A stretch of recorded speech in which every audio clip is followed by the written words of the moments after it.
बच्चों आज हम एक्सरसाइज 8.4 की क्वेश्चन थर्ड का 7th पार्ट करेंगे। हमें इसे सिंप्लीफाई करना है, ठीक है।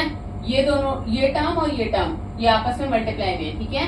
ये नंबर्स और ये नंबर्स, और ये एज इट इज है प्लस माइनस, तो इसको हम लिखते चलेंगे। पहले हम इन दोनों की मल्टीप्लाई करेंगे, ठीक है। पहले 1.5 की मल्टीप्लाई 1.5x की मल्टीप्लाई इस पूरे से होगी, ठीक है। मतलब हर टर्म की हर टर्म से मल्टीप्लाई होगी ना, प्लस 4y प्लस 3, ठीक है।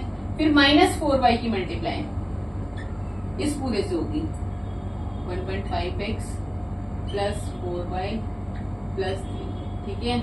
माइनस 4.5x प्लस 12, ठीक है। अब क्या करना है हमें, 1.5x को 1.5x से मल्टीप्लाई करना है, ठीक है। पहले मैं लिख रही हूँ, फिर मल्टीप्लाई करूंगी ताकि आपको इजीली समझ में आ जाएगी क्या हो रहा है क्वेश्चन लिखते में। पहले इन दोनों की मल्टीप्लाई हुई, फिर प्लस का साइन, फिर 1.5x की मल्टीप्लाई हुई हमारी 4y से, ठीक है। देन फिर प्लस का साइन, फिर 1.5x की मल्टीप्लाई हमारी 3 से, फिर देन माइनस 4y है, माइनस का साइन बाहर, पहले इसको ब्रैकेट में रख लेते हैं, ठीक है। बाहर का जो माइनस है इसको पहले ब्रैकेट में रख लेते हैं। पहले 4y की मल्टीप्लाई हुई हमारी, या फिर हम साथ साथ लेके चलते हैं। माइनस 4y की मल्टीप्लाई हुई 1.5x से, ठीक है। फिर इसलिए minus plus minus, minus 4y की मल्टीप्लाई हुई 4y से, ठीक है, तो माइनस साइन आ गया। फिर माइनस प्लस माइनस 4y की मल्टीप्लाई हुई 3 से, ठीक है। और इधर से हमारा ये बचा हुआ भी 4.5x प्लस 12y, ठीक है। अब हम सॉल्व करते हैं। 15 जो क्या होता है 225 होता है। तो अब डेसिमल के बाद इधर एक डिजिट है, इधर एक डिजिट है, 1 + 1 2, यानी डेसिमल के बाद कितने डिजिट होने चाहिए 2, तो 2.25। और x इंटू एक्स क्या हो गया, x का स्क्वायर। बेस सेम है तो पावर ऐड हो जाएंगी। 15 4 जा 60, तो 6.0। डेसिमल के बाद एक डिजिट है तो एक ही डिजिट रहा, ठीक है। xy प्लस 15 3 जा 45, तो डेसिमल के बाद एक डिजिट तो 4.5x।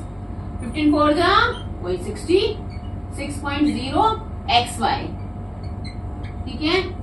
4 4 जा 16, y सेम है तो y स्क्वायर आ गया, ठीक है। माइनस 4 3 जा 12y, ठीक है। अब ये हमारा सेम एज इट इज था, उसको मैं ऐसे लिख लेंगे 4.5x प्लस 12y, ठीक है। अब देखेंगे सेम कोफिशिएंट सेम देखेंगे। x स्क्वायर इसमें है, x स्क्वायर कहीं और है नहीं है, तो x स्क्वायर को एज इट इज लिखो 2.25 x स्क्वायर, ठीक है। xy वाली टर्म देखेंगे। अब xy वाली टर्म एक ये है हमारी और एक ये है। इसको 6.0 को हम 6xy में लिख सकते हैं, ठीक है। डेसिमल के बाद 0 है खाली, और ये हमारा माइनस 6xy है, ठीक है। xy वाली टर्म यही थी दोनों। अब x वाली टर्म देखेंगे 4.5x और 4.5x, एक पॉजिटिव है एक नेगेटिव है, लिख लेते हैं पहले, फिर काटेंगे बाद में ताकि आपको इजीली समझ में आ जाए, ठीक है। और क्या बचा हमारा y square minus 16y square है, ठीक है। और क्या बचा minus 12y plus 12y, minus 12y और प्लस 12y, ठीक है। अब देखो 6xy और 6xy, एक पॉजिटिव है एक नेगेटिव है, तो दोनों कट जाएंगे, 0 हो जाएगा। 4.5x 4.5x, एक प्लस है एक माइनस है, तो दोनों कट जाएंगे, 0 हो जाएगा। ऐसे ही 12y माइनस का भी और प्लस का भी दोनों कट जाएंगे, ठीक है। तो हमारा बचा क्या यहाँ से 2.25 x square minus 16y square, ठीक है। ये हमारा आंसर, ठीक है। That's it.